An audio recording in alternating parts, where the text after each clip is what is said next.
Bonsoir et bienvenue dans votre journal de ce vendredi 5 janvier. Dans cette édition, nous parlerons de l'influenza aviaire. Alors qu'un nouveau foyer de contamination a été détecté en début de semaine dans un élevage vendéen, nous ferons le point sur la vaccination. Nous irons du côté des Sables d'Olonne pour un reportage gourmand sur la galette des rois. Nous suivrons les derniers préparatifs de la boulangerie lauréate de la meilleure galette briochée 2023 juste avant l'épiphanie. Enfin, nous découvrirons l'histoire de Dominique Godet. Elle a auto-édité un livre intitulé « Moi, on m'a choisi », un récit sur son histoire et sur l'adoption. Mais avant de développer ces titres, le bilan provisoire de la sécurité routière a été annoncé par la préfecture de Vendée. Des chiffres en nette augmentation, 57 tués sur les routes en 2023 contre 51 en 2022 et 416 accidents en 2023 contre 375 en 2022. Ces chiffres seront consolidés et analysés par la préfecture avant la fin janvier. On vous l'annonçait hier, un nouveau foyer d'influenza aviaire a été détecté mardi dans un élevage de canards sur la commune de Notre-Dame-de-Riez. Diane Delangle est avec nous pour faire un point. Alors Diane, que sait-on de cette situation ? Après les départements du Morbihan, de la Somme et du Nord, le premier cas vendéen est donc détecté. Les 8700 canards présents sur l'élevage ont été abattus sur place par gazage dès le lendemain. Alors, vous l'avez dit, les canards avaient bien reçu leur double dose de vaccin. Cela ne veut pas dire pour autant que les injections n'ont pas été efficaces. Écoutons Jocelyn Marguerie, vétérinaire volaille et président de la Commission nationale aviaire SNGTV. Une piqûre, puis un tour de toboggan, ces canards reçoivent leur... Le vaccin, il a vraiment été conçu pour minimiser au maximum et si possible empêcher la diffusion à l'intérieur d'un lot de canards. Quand il y a un premier canard qui attrape le virus, que le vaccin et l'immunité que ça a développé puissent limiter au maximum la diffusion à l'intérieur du lot de canards et aussi pour limiter la diffusion au-delà de ce lot, dans l'environnement, les autres élevages autour. Jouer son rôle si d'autres foyers ne se déclarent pas dans les alentours dans les jours à venir. Alors Diane, est-ce qu'en Vendée, la première campagne de vaccination est terminée ? Oui Julie, selon notre expert, tous les canards commerciaux d'élevage de plus de 250 bêtes ont déjà reçu leurs 2 injections. Pour les reproducteurs, c'est uniquement sur volontariat. Beaucoup le sont. Ceux destinés à l'export à l'étranger ne reçoivent pas de vaccin car cela n'est pas autorisé. Rappelons que pour les particuliers, cela est interdit. Le risque de propagation en basse-cour est d'ailleurs plutôt limité. Mais ce n'est pas fini. Dorénavant, ce n'est plus 2, mais 3 injections qui sont préconisées. Cette nouvelle campagne a démarré en décembre. Elle se fait avec le même produit au 56e jour de vie. On a pu démontrer que cette protection avait tendance à diminuer avec l'âge des animaux, à diminuer avec l'écart avec la deuxième vaccination. Et que pour permettre de protéger pleinement ces animaux sur leur fin de vie d'élevage et aussi de contribuer à cette maîtrise de la maladie au niveau local, au niveau global, il pouvait être pertinent de faire une 3e dose sur les élevages, on va dire, les plus à risque. Sont concernés les élevages de la filière gras sur les zones les plus densément peuplées, en Vendée, ceux du nord-est du département. Après les canards, d'autres filières seront-elles aussi vaccinées ? La question est malheureusement en suspens. Le choix du canard a été un choix de compromis au niveau national, compromis par rapport aux vaccins disponibles. On peut notamment dire que sur la dinde, qui est une autre espèce très sensible, il n'y a pas aujourd'hui de vaccin disponible autorisé sur la dinde. Donc, quand bien même on voudrait décider de l'inclusion de la dinde dans une stratégie vaccinale, on n'a pas aujourd'hui les outils pour le faire. Et puis, compromis aussi par rapport aux bras, aux forces disponibles pour administrer ces vaccins, et puis au coût que cela peut représenter. Rappelons enfin la surveillance exercée après les vaccins, les prélèvements effectués par les éleveurs en cas de découverte d'animal mort, ainsi qu'une visite du vétérinaire pour réaliser mensuellement 60 prélèvements sur animaux vivants et prise de sang en fin d'élevage. Merci Diane.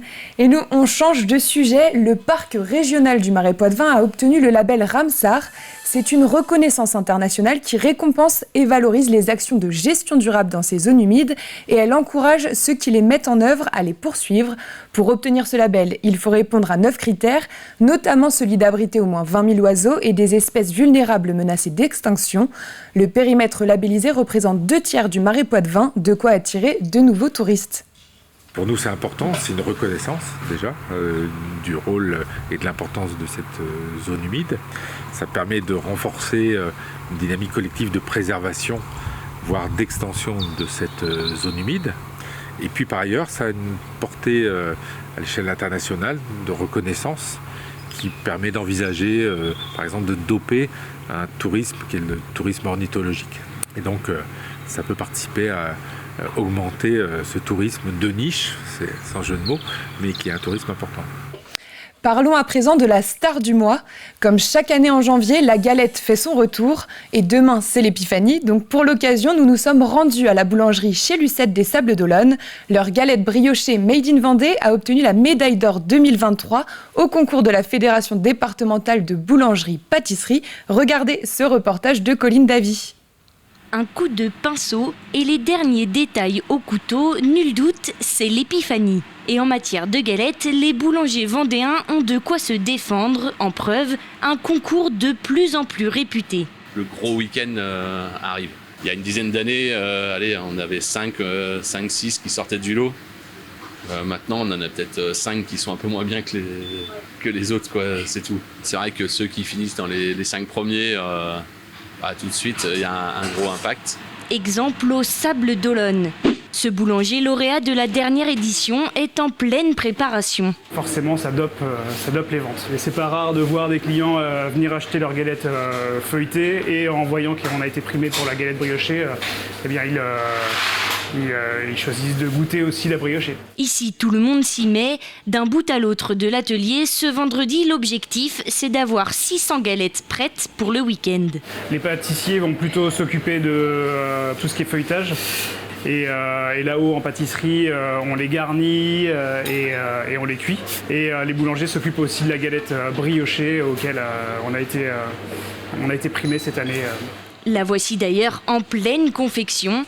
Et le secret d'une bonne galette, quel est-il ? C'est plus une technique qu'un secret de fabrication. On fait comme des briochettes et en fait après on va les mettre en moule. Et on va les mettre en moule par soit 4 personnes, 6 personnes ou 8 personnes. Et dans une des boules, faut pas oublier, on met la fève. Ne pas oublier la fève, mais ne pas oublier non plus de s'appliquer sur chacun des produits. Car une fois primé, il faut tenir sa réputation. La vie des clients peut être assez différente selon chaque personne et c'est ça qui peut mettre un peu plus la pression. Et puis le client reviendra, alors faut pas souper au magasin, faut vraiment avoir un niveau d'exigence assez haut pour que ce soit cohérent avec le concours. Frangipane ou brioché, peu importe, la galette sera bien prête ce week-end. Partons maintenant à la rencontre de Dominique Godet. Abandonnée à 3 mois et adoptée à 11, cette habitante du Boupère a auto-édité son livre « Moi, j'ai été choisie ». À travers son histoire, elle parle de l'adoption et de la résilience. Regardez ce portrait réalisé par Alix Lanos. Mes parents, ils sont venus. Mon papa, il arrive dans la maison. Voilà Dominique, tout le dossier concernant ton adoption est dedans. Abandonnée en Alsace à l'âge de 3 mois, Dominique sera adoptée quelques mois plus tard par un couple de Vendéens. Dans son livre « Moi, j'ai été choisie », elle se raconte. Merci pour ta lettre qu'Annette m'a remise hier au soir. Sache que je l'ai relue X fois. Me voilà enfin soulagée au plus profond de mon âme. Que tu aies eu une enfance heureuse. Ces mots sont ceux de sa mère biologique qu'elle retrouve à l'âge de 30 ans. Le 1er novembre 1995, la première chose quand même que je lui ai dit, c'était important pour moi. Je lui ai dit, moi, je n'ai qu'une maman, c'est celle qui m'a élevée. Donc je t'appellerai par ton prénom. Ce livre, c'est son histoire. Il parle de son adoption, mais également de la maladie, des épreuves de la vie, des deuils traversés. C'est une histoire de résilience. Au départ, je voulais l'écrire pour moi, pour mes enfants et mes petits-enfants. Et quand le cabinet d'écrivain Scribae m'a dit « Mais non, mais ton livre, il faut vraiment que tu le sortes, qu'il aille partout. » Le fait d'avoir écrit tout mon ressenti, tout ce que j'avais en moi. C'est une belle délivrance et une très belle thérapie. Je me sens vraiment apaisée. Avec ce récit de vie auto-édité, Dominique part à la rencontre des lecteurs, avec l'envie de délivrer un message d'espoir. C'est vraiment le témoignage pour donner du courage, pour donner aussi de l'énergie pour des adoptants qui ont adopté des enfants, qui ont des périodes difficiles avec leurs enfants. Quand on est petit, on vous dit « Ah bah ouais, toi t'as été adopté, c'est pas tes vrais parents ». Alors, qu'est-ce que j'ai répondu une fois ? Bah oui, mais moi, j'ai été choisie. Dominique a déjà vendu 300 exemplaires de son livre. 1 euro de chacune des ventes est reversé à l'association Oh Ma Vie pour réaliser les rêves d'enfants malades au CHU de Nantes. Les fêtes sont terminées et si vous ne savez pas quoi faire de votre sapin, le Poney Club du Poiré-sur-Vie a une solution toute trouvée. Au lieu de l'amener en déchetterie, vous pouvez leur déposer votre conifère. Cette collecte permet de stabiliser la terre du Poney Club et compte tenu de l'état des sols avec les pluies, le besoin est grand. Oui, c'est très compliqué. Depuis le mois d'octobre, les pluies sont assez conséquentes, donc les terrains n'absorbent plus. Donc les poneys sont dans l'eau. Clairement, c'est plus de la boue, c'est de l'eau. Et nos cavaliers aussi, puisque du coup, quand ils vont chercher leur monture, les accès sont plutôt difficiles. Ça peut causer en fait des pathologies, en fait, notamment dermatologiques, notamment ce qu'on appelle la gale de boue. Donc il y a une bactérie qui se développe dans la boue et qui s'installe sur la peau des poneys, donc au niveau des membres et parfois au niveau du dos. Donc voilà, c'est des soins, une attention particulière qu'on doit avoir, surtout en cette période-là. C'est la fin de cette édition, merci de l'avoir suivi. Votre prochain rendez-vous avec l'actualité vendéenne, ce sera dès demain matin à partir de 6h30 avec l'hebdo de la semaine. Je vous souhaite un très bon week-end.